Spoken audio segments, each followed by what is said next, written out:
이강인은 이날 벤치에서 경기를 시작했는데요.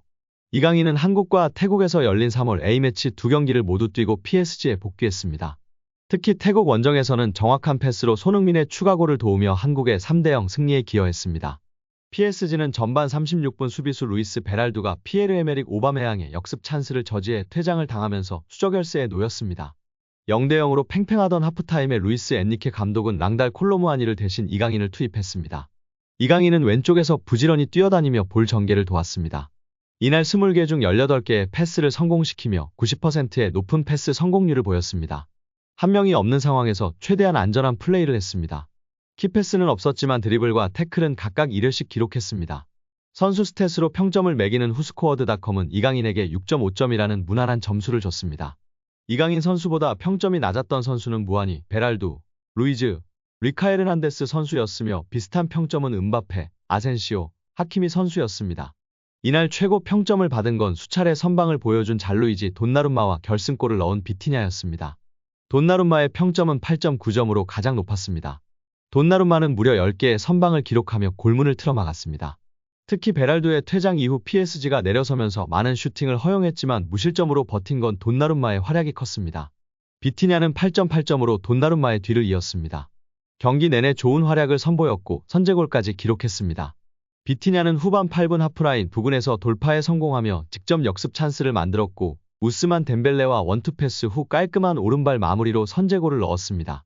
그 외에도 패스 성공률 86%, 드리블 5회, 태클 3회 등 뛰어난 스탯을 남겼습니다. 중원에서 한 자리는 비티냐로 고정될 만큼 비티냐는 현재 프로 데뷔 이후 가장 좋은 활약을 펼치고 있다는 평가입니다.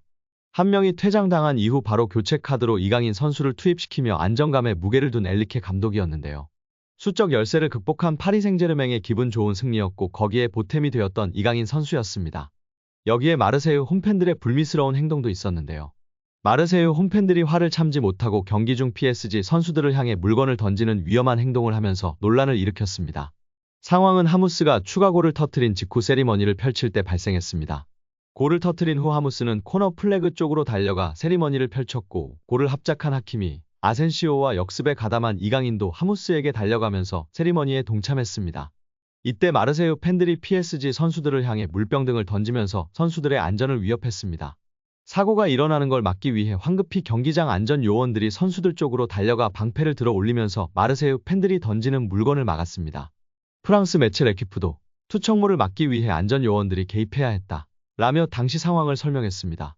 안전 요원들은 방패를 높게 들어 올리면서 PSG 선수들을 보호하려고 했지만 일부 투척물들이 방패 위로 넘어가면서 뒤쪽에 있던 이강인과 아센시오를 향해 날아가는 위험한 장면도 연출됐었습니다.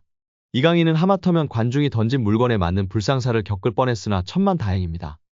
엔리케 감독은 두 골에 모두 관여한 것이 교체 투입된 선수들이었고 교체 투입되었던 선수들이 제 역할을 잘 해줬다며 칭찬했습니다. 엔리케 감독은 실제로 두 번의 기회가 있었지만 두 번째 기회는 모든 선수들, 특히 벤치에서 교체 투입된 선수들의 단결력과 태도 덕분에 매우 자랑스럽습니다. 우승을 위해서는 모든 선수가 필요하기 때문입니다. 그리고 오늘은 우리가 더 강해졌다는 증거였습니다. 오늘은 우리 스타일과는 다른 후반전을 치러야 했어요.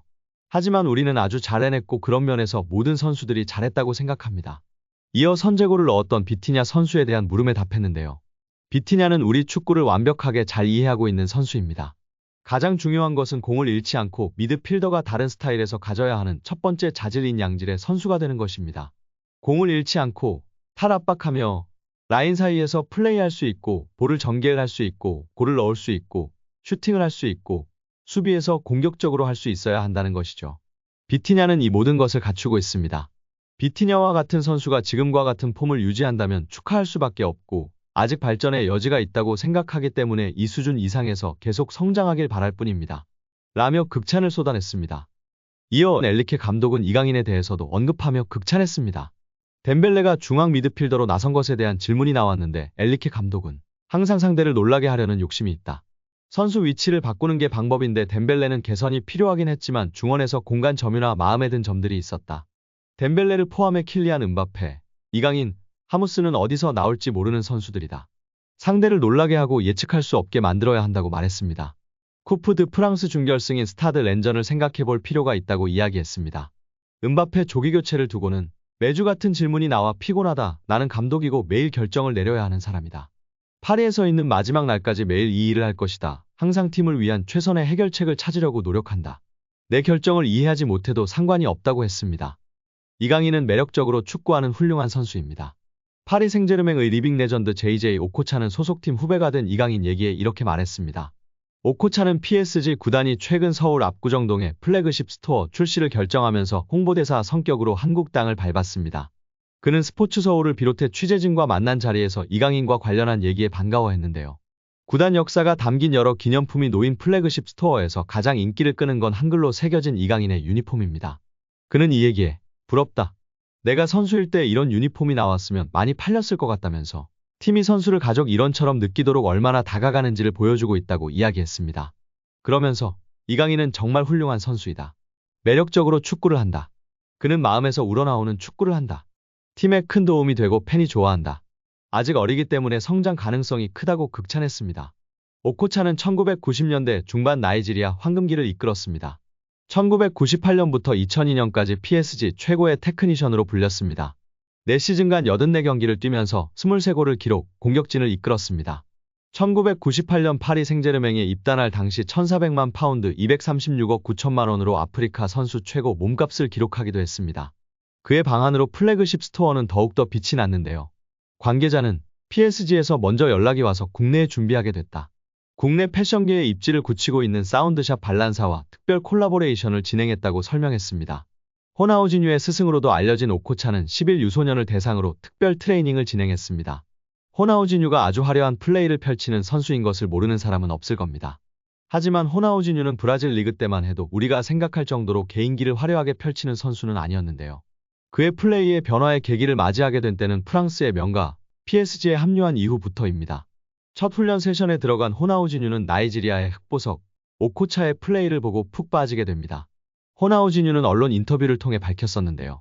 오코차가 플라인 부근부터 다양한 개인기를 펼쳐 4명을 제치는 모습을 보는 순간 나는 그의 플레이에 매료될 수밖에 없었다. 오코차는 본능이 아닌 계산된 개인기를 펼쳤다라며 선배를 치켜세웠습니다. 그리고 첫 훈련이 끝나고 호나우지뉴는 곧 바로 오코차에게 가서 몇몇 개인기를 알려달라 했고 자신의 플레이 스타일에 큰 변화를 주기로 마음을 먹었다고 밝혔습니다. 그리고 오코차는 사이드 지역에서 중앙 지역에서 상황별로 쓸 수 있는 개인기를 체계적으로 가르쳐줬고 그리고 지금의 화려한 호나우지뉴가 탄생하게 됐습니다. 만약 호나우지뉴가 오코차를 만나지 못했다면 우리가 아는 외계인은 탄생하지 않았을 것이라는 프랑스 매체의 보도가 화제가 되기도 했습니다.